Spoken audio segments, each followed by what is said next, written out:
ಇದರಿಂದಾಗಿ ಟ್ರಾಫಿಕ್ ಪೊಲೀಸರು ಸುಸ್ತಾಗಿ ಹೋಗಿದ್ದಾರೆ. ರಿಲ್ಯಾಕ್ಸ್ ಅನ್ನೋದೇ ಇಲ್ಲದಂತಾಗಿದೆ. ಈಗ ಅವರ ನೆರವಿಗೆ ನಿಂತಿರೋ ಪೊಲೀಸ್ ಇಲಾಖೆ ನೆಮ್ಮದಿಯಿಂದಿರೋದು ಹೇಗೆ ಅನ್ನೋ ಬಗ್ಗೆ ತರಬೇತಿ ನೀಡುತ್ತಿದೆ.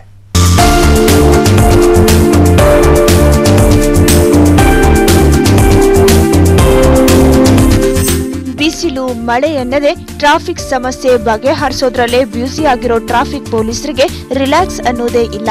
ಹಾಗಾಗಿ ಮಾನಸಿಕ ಒತ್ತಡದಿಂದ ಬಳಲ್ತಾರೆ ಟ್ರಾಫಿಕ್ ಪೊಲೀಸರು. ಈ ಸಮಸ್ಯೆಯಿಂದ ಹೇಗೆ ಮುಕ್ತಿ ಹೊಂದೋದು ಅನ್ನೋ ಸೀಕ್ರೆಟ್ ಅನ್ನ ನಿನ್ನೆ ಪೊಲೀಸರಿಗೆ ತಿಳಿಸಲಾಯಿತು. ಮ್ಯಾಕ್ ಎಂಬ ಸಂಸ್ಥೆಯ ಸಹಯೋಗದೊಂದಿಗೆ ಪೊಲೀಸ್ ಇಲಾಖೆ ಒಂದು ದಿನದ ಸ್ಟ್ರೆಸ್ ಮ್ಯಾನೇಜ್ಮೆಂಟ್ ಕಾರ್ಯಾಗಾರವನ್ನ ಏರ್ಪಡಿಸಿತ್ತು. ವಿವಿಧ ವಿಭಾಗದ ಪೊಲೀಸರು ಇದರಲ್ಲಿ ಭಾಗವಹಿಸಿದ್ರು.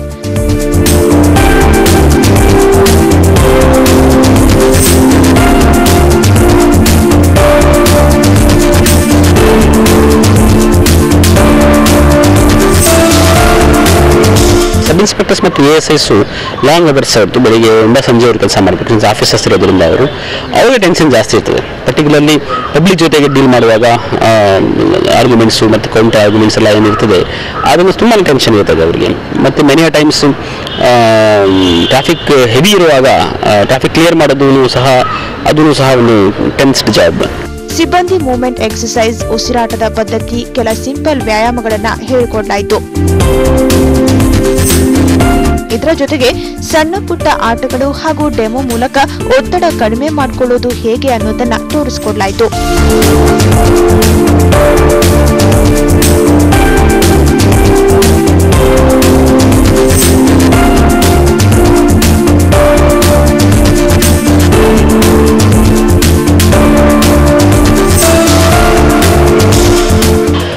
ಈವ್ನಿಂಗ್ 9:30 ಇರುತ್ತೆ. ಆ 9:30 ತುಂಬಾ ಇದು ಟ್ರಾಫಿಕ್ ರೆಗ್ಯುಲೇಟ್ ಮಾಡೋದ್ರಲ್ಲಿ ಮತ್ತು ಪಬ್ಲಿಕ್ ಕಂಟ್ರೋಲ್ ಮಾಡೋದ್ರಲ್ಲಿ ಮತ್ತು VIP ಡ್ಯೂಟಿಗಳಲ್ಲೇ ಎಲ್ಲ ವೆಹಿಕಲ್ಗಳನ್ನ ತಡೆದು ಮತ್ತು ಸರದ ಸುಗಮ ಸಂಚಾರ ಮಾಡಿಕೊಡ್ಬೇಕಾದ್ರೆ ನಾನಾ ಥರ ಟೆಸ್ಟೆಡ್ ಬರುತ್ತೆ ನಮಗೆ.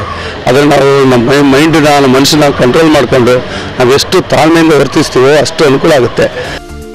ಒಟ್ಟಾರೆ ಸದಾ ಟ್ರಾಫಿಕ್ ಮಧ್ಯೆ ನಿಂತು ಹೈರಾಣಾಗಿದ್ದ ಪೊಲೀಸರು ಕಾರ್ಯಾಗಾರದಿಂದ ಒಂದಷ್ಟು ಮೈಂಡ್ ಫ್ರೀ ಮಾಡಿಕೊಂಡ್ರು. ಮೆಟ್ರೋ ಬ್ಯೂರೋ ಸಮಯ ನ್ಯೂಸ್. ಬ್ರೇಕ್ ನಂತರ ಹಾಟ್ ಬ್ರೇಕ್ಫಾಸ್ಟ್ ಮುಂದುವರಿಯುತ್ತೆ.